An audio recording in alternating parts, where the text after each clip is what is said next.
Bismillahirrahmanirrahim. Assalamualaikum warahmatullahi wabarakatuh. Alhamdulillahirabbil alamin. Nahmaduhu wa nasta'inu wa nastaghfiruh wa na'udzu billahi min shururi anfusina wa min sayyiati a'malina. May yahdihillahu fala mudhillalah wa may yudlil fala hadiyalah.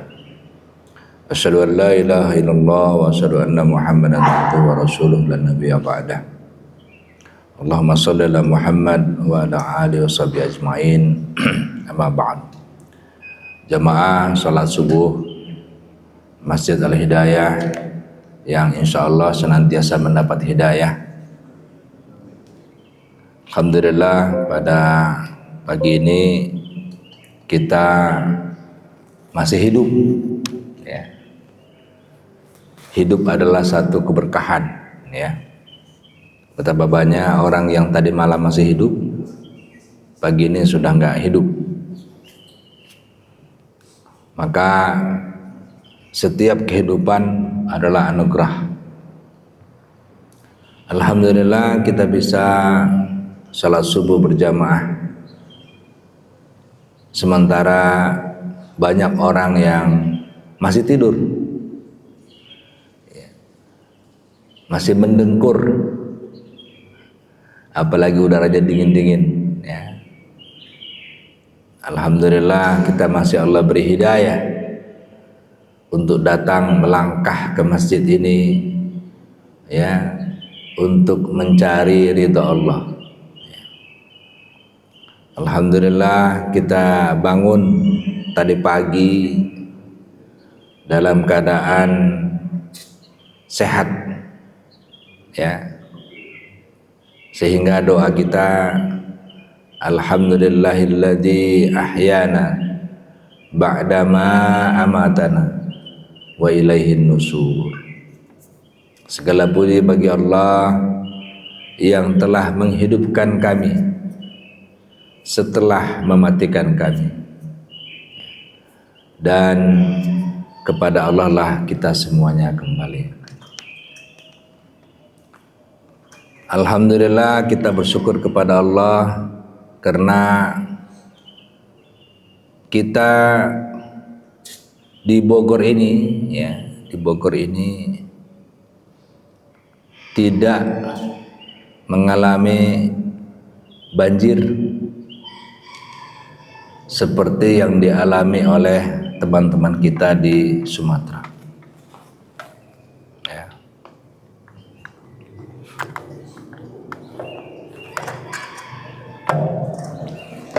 Tema kita pagi ini adalah bencana banjir Sumatera what to do.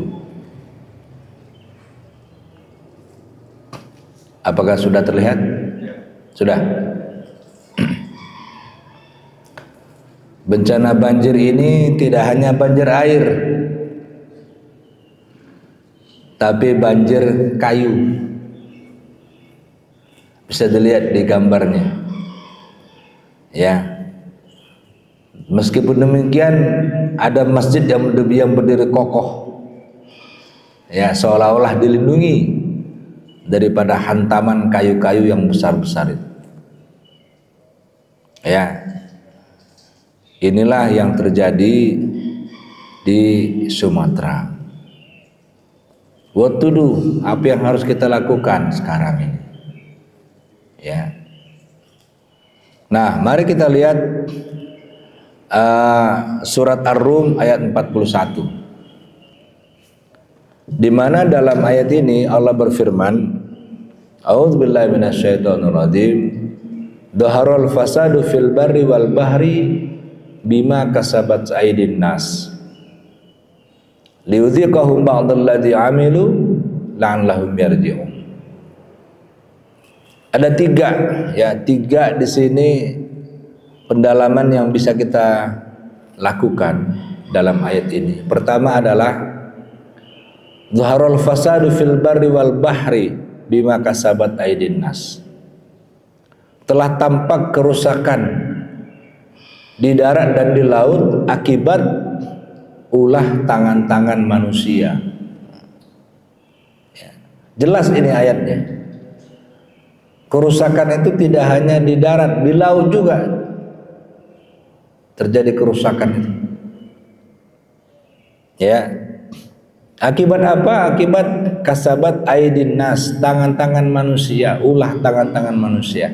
Jadi tidak satu tangan, banyak tangan. Nah itu ya. Tentunya tangan-tangan yang tidak bertanggung jawab, yang sadar atau tidak sadar dia telah merusak ekosistem, atau mereka, kena banyak mereka ya, mereka telah merusak ekologi, ekosistem lingkungan yang kita bahas beberapa waktu yang lalu ya. Bagaimana Islam bicara lingkungan itu dirusak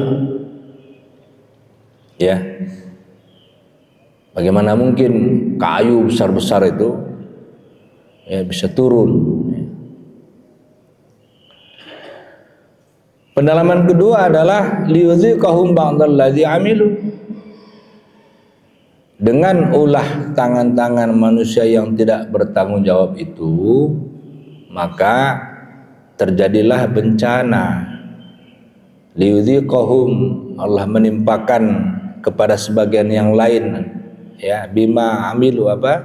Amilu alladzi amilu, yang mereka lakukan itu dampaknya adalah bencana bagi orang lain ya. Dan bencana kali ini tidak main-main para jemaah sekalian ya. Ada orang menyebutnya tsunami kedua ya. Kalau tsunami kedua korbannya banyak sekali, 250.000 orang ya, tapi rumahnya tidak terlalu banyak yang rusak. Tapi kalau kali ini korbannya tidak banyak, tapi rumah yang rusak 157.900 rumah.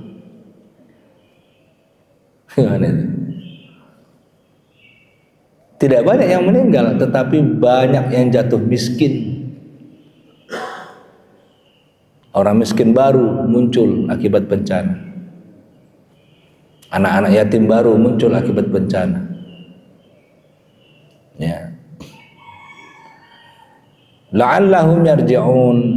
Nah, dengan itu Allah berfirman, semoga mereka-mereka itu roji'un, kembali. Kembali apa? Kembali sadar akan perbuatannya, kemudian memperbaiki alam lagi. Yang gundul-gundul ditanami lagi, alam itu dijaga lagi keseimbangannya. Karena alam itu mirip seperti tubuh manusia ya. Tubuh manusia ini semuanya ada keseimbangan. Begitu keseimbangan itu rusak, maka penyakit semua ya. Yang tubuh manusia ini kan yang paling sumber utama kan gula darah ya. Kalau keseimbangan gula darah itu rusak semua di tubuh. Ya, jantung bisa digerogoti, ginjal bisa digerogoti, paru-paru bisa digerogoti. Itu gara-gara keseimbangan gula dirusak. Ya. Nah, begitupun alam. Ya. Alam dirusak, akibatnya luar biasa. Nah, saya mencoba melihat bagaimana banjir di Sumatera ini dalam tautan media ya, di media mainstream ya. Ini hanya beberapa yang saya ambil ya. Misalnya sebut banjir Sumatera hanya mencekam di medsos, Kepala BNPB minta maaf ya. Kenapa? Karena ucapan itu dianggap meremehkan. Bupati Aceh Selatan dinonaktifkan selama 3 bulan akibat umroh saat banjir. Ya. Caimin ajak 3 menteri taubat nasuha. Begini respons Bahlil.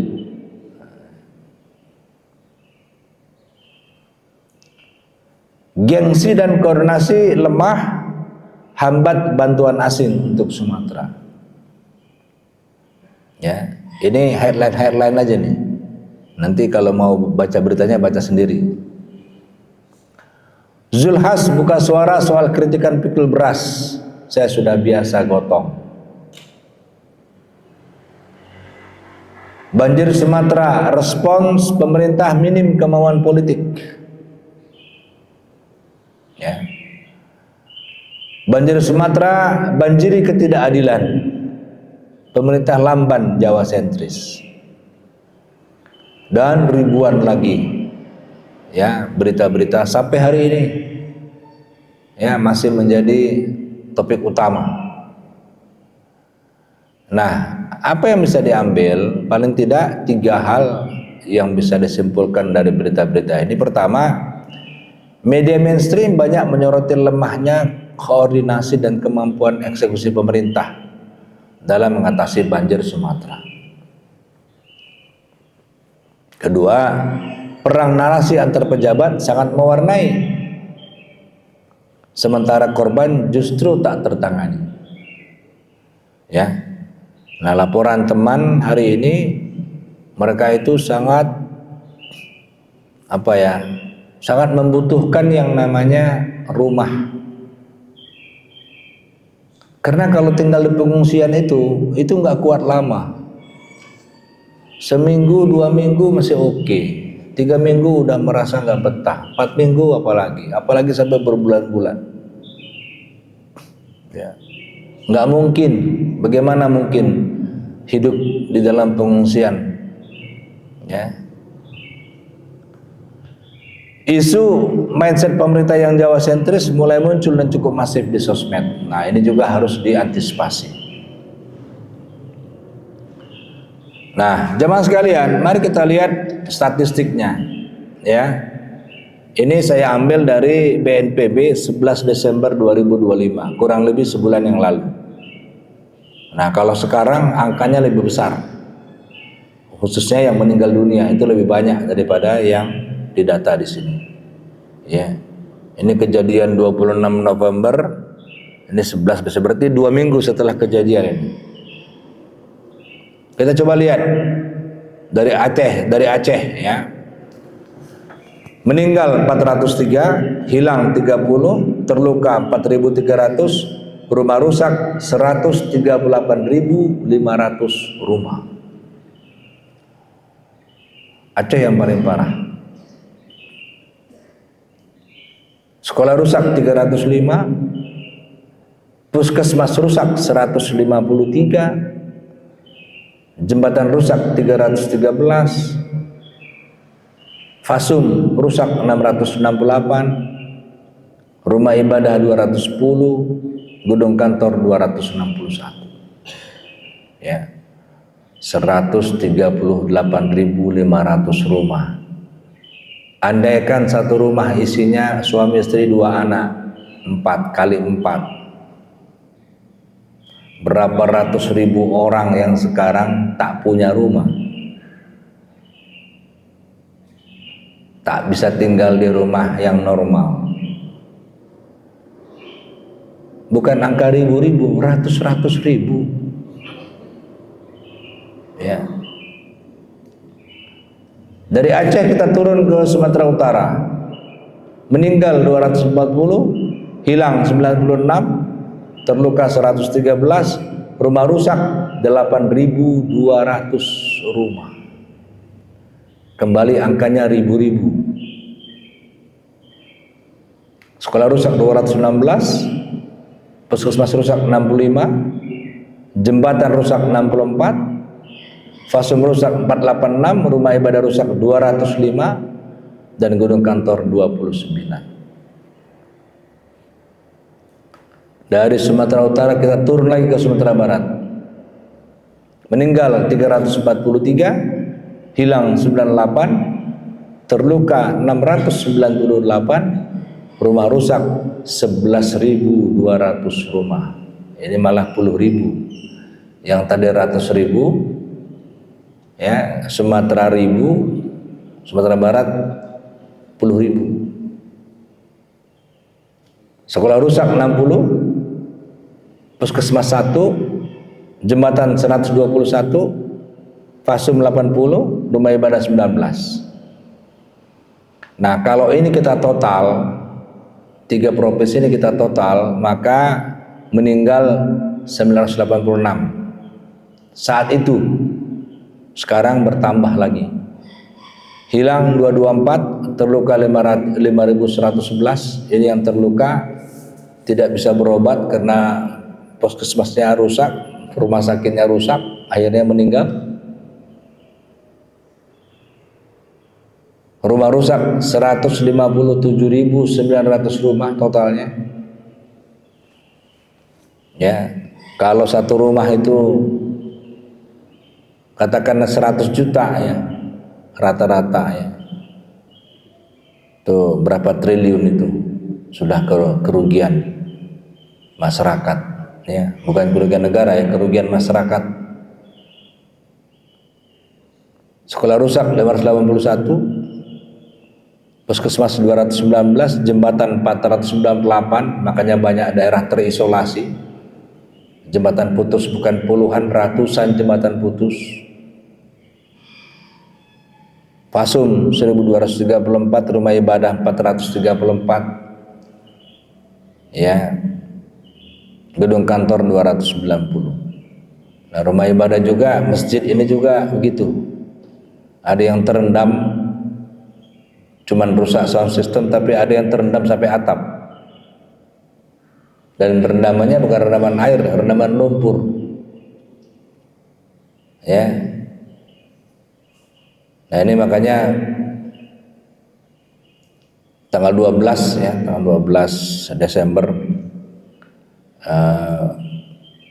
Pak JK memimpin rapat di Dewan Masjid Indonesia. Ya, kebetulan saya hadir dalam rapat itu untuk membahas tentang apa yang harus dilakukan oleh Dewan Masjid untuk memperbaiki 434 masjid ini. Karena kalau di Sumatera itu rata-rata masjid itu di pinggir sungai. Kenapa? Akses airnya mudah, wudhu dan segala macam. Begitu banjir, habislah itu tersapu. Ya. Dan gedung kantor 290. Nah, lembaga apa saja yang sudah turun tangan? Udah banyak. Ya. Sekarang lebih banyak lagi. Ya. Dari organisasi kemanusiaan atau keagamaan, Mercy sudah turun, Palang Merah Indonesia, Asar Humanity, Human Initiative, Dompet Duafa, Dewan Masjid Indonesia sudah turun bangun masjid dan memperbaiki masjid. Basnas, Ayo Bantu, HMI, NU, Muhammadiyah, dan Majelis Ulama Indonesia. Dari korporasi atau BUMN, Starlink, BCA, KTB, Dahana Garuda Indonesia, PTN, Indodax, BNI, BRI, dan Antara Indonesia sudah membangun rumah sementara, JNE dan Astra, dan lain-lain ya. Lalu pemerintah, Basarnas, BNPB, Badan POM, TNI, Polri, dan lain-lain. Nah, sekarang mari coba kita lihat ya penderitaan mereka ya. Saya bisa dapat mic nggak? Bisa nggak mic? Saya mau suaranya dari HP saya. Ya, ini tayangannya hanya berapa menit ya, tapi cukup informasi bagi kita betapa menderitanya mereka di sana. Dan ini pun saya dapatkan kiriman dari Kiai Didin ya, dari Profesor Didin Hafiduddin. Ya, itu saya dapat kiriman dari Profesor Didin Hafiduddin, Pak Kiai Didin ya. Bagaimana begitu saya tonton pertama sekali itu, Masya Allah ya. Bagaimana rasanya gitu ya. Kita di sini bisa makan, bisa enak, tidur ya. Apalagi pas suatu malam itu saya melihat secara tidak sengaja di TV One ya, reporter mewawancarai beberapa korban di sana itu. Ada seorang ibu-ibu tua Dia sambil nangis bilang, saya pengen air panas nak, saya pengen pagi-pagi tuh minum air hangat, tapi nggak bisa karena kompor nggak ada. Kompor aja nggak ada. Tolonglah kami ke Lambu nak, karena kami malam kami banyak nyamuk, kami digigit nyamuk terus kalau malam. Ke Lambu pun tak ada. Ya, betapa nikmatnya kita di Bogor ini. Ya, kita belum mendapatkan cobaan seperti mereka menghadapi cobaan. Nah, oleh karena itu apa yang harus kita lakukan?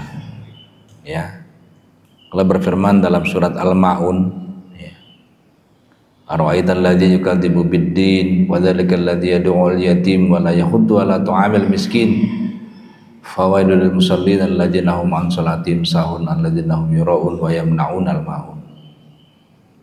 Tahukah engkau orang yang mendustakan agama? Dia mengaku beragama padahal dia berdusta, yaitu orang yang menghardi anak yatim, tidak mempedulikan anak yatim. Berapa banyak anak yatim baru di Aceh dan Sumatera Utara dan Sumatera Barat karena orang tuanya meninggal. Walayhudulatu amil miskin, dan orang yang tidak memberi makan orang miskin. Ratusan ribu orang miskin baru sekarang muncul. Ya, siapa yang memberi makan mereka kalau tidak kita? Fawailul musallin, celakalah orang yang sholat, alladzina hum an salatihim sahun, yang sholatnya lalai, alladzina hum yura'un, dan sholatnya riya, wa yamna'unal ma'un, dan tidak memberikan bantuan kepada orang yang sangat perlu bantuan. Ya, kelambu aja nggak ada, kompor aja nggak ada. Suatu ketika ibu-ibu yang baru melahirkan anak bayi ditanya, bagaimana ibu makan? Kami hanya menunggu kiriman nasi.